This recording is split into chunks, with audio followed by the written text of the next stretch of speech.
Game, okay. Hiwain natin. So hanapin natin itong naputol na to, aorta to. Tapos ito naman, itong buo. Itong buo, pulmonary trunk. Pero hindi naman pinapahanap yun eh. So ano? So kanina ito yung front, then nandito yung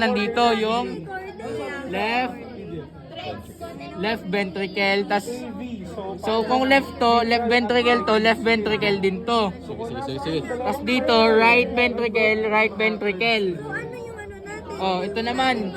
Ito right atrium, left atrium. Yan yung parang ganyan. Right atrium, ano pa? Tama. Septum, yung humahati sa kanila sa dalawa. Ito. Oh, yan. Ito septum. Yan. Tapos, ano pa ba? Sabihin mo na lang dito tayo. Tricuspid and mitral valve. Wait, hanapin ko lang ha. Pause. And then, ito yun o, mitral valve yan, mitral valve. Yun o, mitral valve yan. Tapos ito, ay mamaya. Malapit lang siya. Pause nga. Ito yun o, ito alam niyo to. Ito chordate tendinae, tama sir?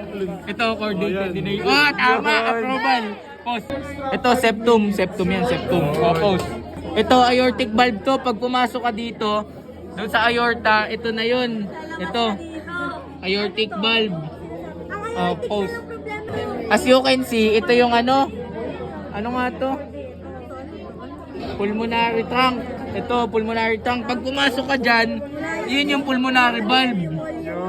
Oh, okay, pause.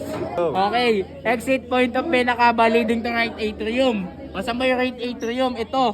So pag sinundan mo to, may butas yan dito. Hanapin ko lang. Oh, wala. Ayan oh. Oh. Ito pala yung butas. Yung ano? Yung exit point of vena cava leading to right atrium. Kasi ito yung right atrium. Ito yung butas oh. Ito exit point ng vena cava, basta yung butas. Diyan. Pag sinundan. Okay, last item na hanap na natin. Exit point of pulmonary vein leading to left atrium. Oh, ito yung left atrium. Pag pinasok mo yan, ito na yung pulmonary vein. Oh, okay na. Bye. Love you.